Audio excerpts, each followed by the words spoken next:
şey çatlıyor ama ne çatlıyor anlamıyorum yani. Selamünaleyküm arkadaşlar. Şimdi bir şeyi yaktım burada. Tabii daha bitmedi şimdi. Bayramdan sonra ustalar başlayacaktı. Ne çatlıyor ya? Tuğla mı çatlıyor? Ne çatlıyor? Anlamıyorum ki. Tuğla çatlıyor olabilir. Keşke pirket getirseydik. Yoksa bu mu çatlıyor? Bir şey çatlıyor ama tencere çatlamıyor tabii. Odun mu çatlıyor? Tuğla çatlıyor olabilir. Evet, tuğla sıcağa dayanamıyor ha. Neyse çatlasın. Olmaz.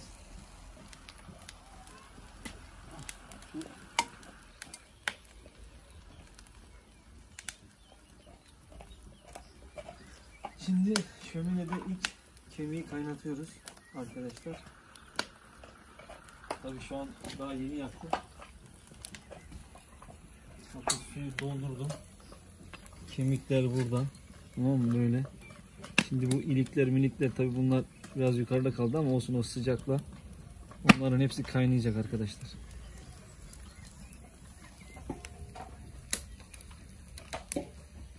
Yağmur yağıyor. Kapağı o yüzden koydum. Şimdi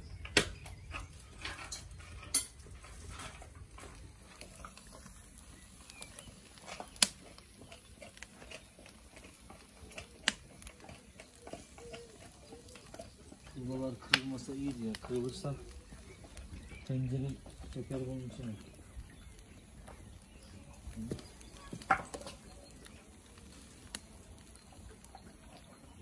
Bunlar çatlamadı herhalde yani.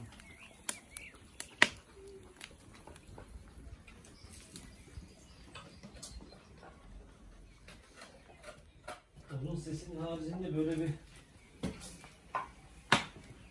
çatlama sesi geliyor ama herhalde tuğlalar çatlıyor. Artık bunu bir sefer yaktık, bir daha bunu buradan alamayız. Yani inşallah tuğla çatlayıp da tencere yere düşebilir. Alt zemin sağlam. Şunun içine hep demir yaptık, betonun içine. Burası sağlam. Bak işte bir şey çatlıyor sanki şeye vuruyor ya. Neyse. İçeriden bir şey yok da içeriden mi çatlıyor yani? Şimdi bunun zemini sağlam arkadaşlar. Zaten şu kenardan örülecek. Bu güzel bir şekilde dışı falan kaplanacak yani. Güzel bir şömine olacak. Öyle buraya uyumlu olacak yani. Bitince şu an böyle şey gibi duruyor ama güzel duruyor. Ama bitince güzel olacak.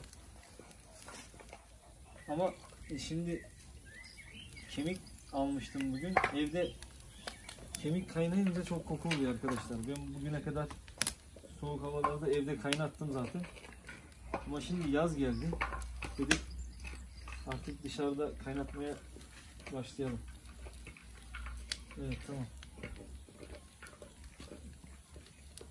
Şimdi oradan su da tam sıfıra geldi yani. Kaynadığı zaman dökülecek.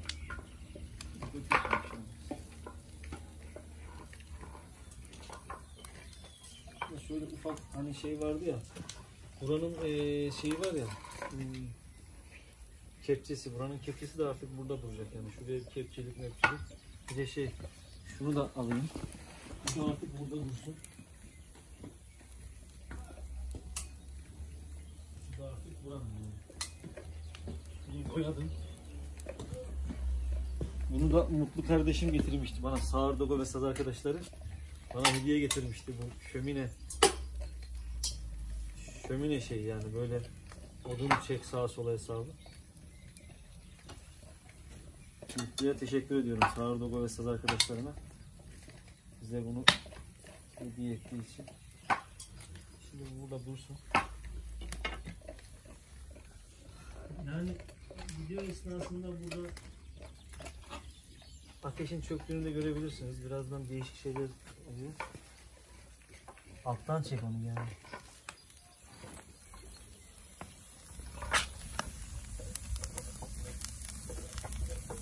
Demir şey yaptım arkadaşlar. Şu demiri kestim. Bunu kestim. buraya koydum, tencereyi üstüne koydum düşmesin diye. Şu an görüyorsunuz Escobar kemik yiyor. Yani Pablo da oradan bakıyor ona. Ben buradayım diye bir şey demiyor. Bugün beni çok uyuz etti. Escobar'a çok racon kesiyor. Oğlum niye böyle yapıyorsun? Pablo! Ha? Niye böyle yapıyorsun? Ne gidi zalim. Deniyor.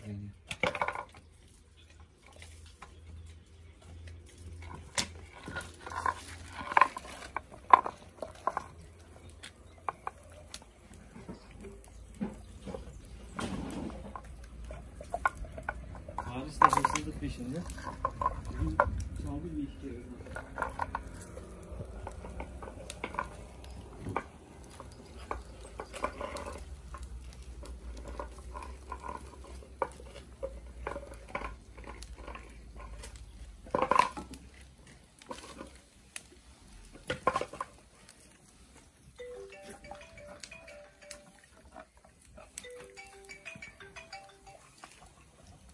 Alo. Alo. Buyurun.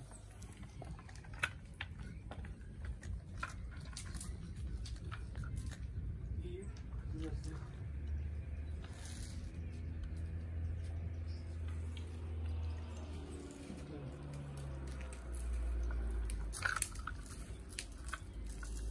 Yok, teşekkür ederim. Sağ olun.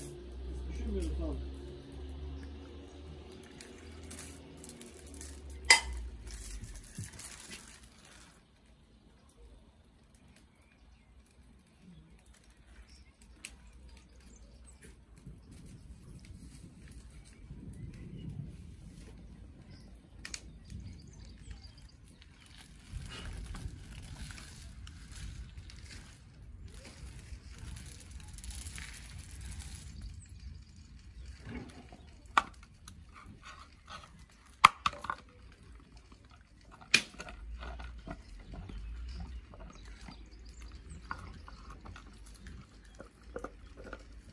O yukarıda bir balta olacak camın kenarında. Onu da bana getirin de ben ne yapayım ben.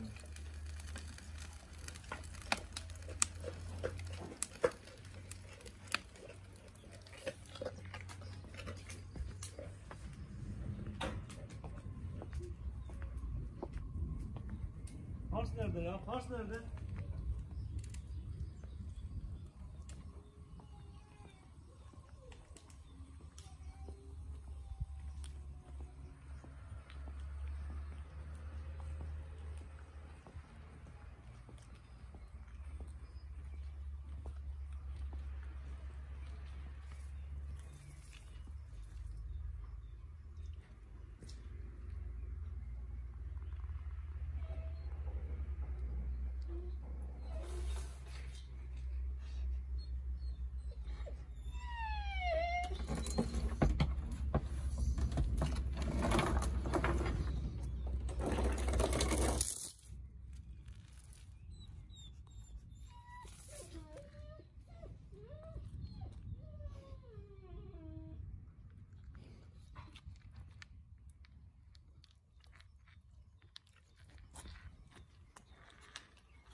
Onu ben alayım oradan.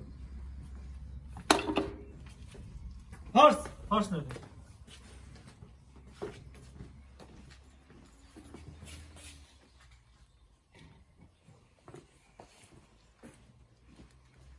Pars! Hadi Pars.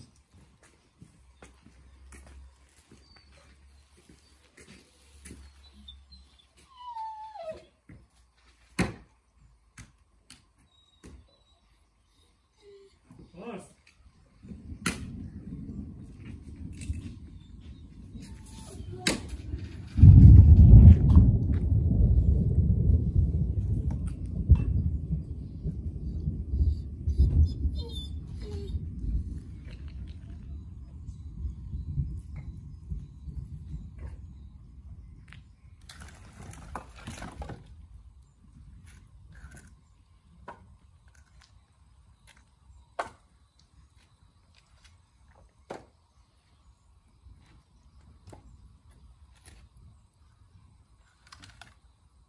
Pars. Pars. İçeride mi pars? Vursana da.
Sürekli tarafa gidiyor.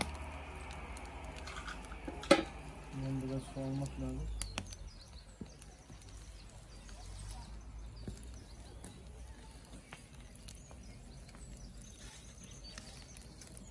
Evet arkadaşlar. Şimdi daha ateş yeni yandı. Tabii köz olacak.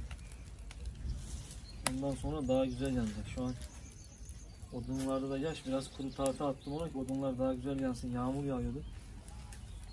Tamam bak.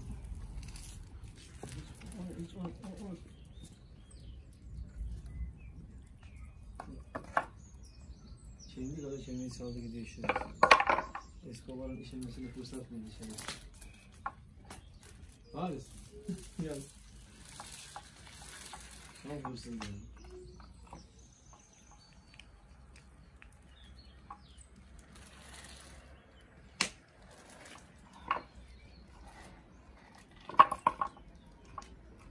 Arkadaşlar inşallah daha güzel mangallar yapacağız burada köpeklerimle beraber. Bu arada Fırat Başaran'a tekrar teşekkür edeyim. Bize kalıcı bir hediye yapmış oldu burada. Biz zaten yapacaktık ama o da onun aklına geldi yani. O düşündüğü için ona da çok teşekkür ediyorum. Üsküdar'dan Fırat Başaran'a selam olsun.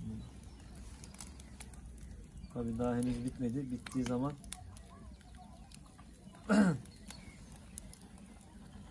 tam onun adına videosunu çekeceğim. Kendinize iyi bakın arkadaşlar. Görüşmek üzere.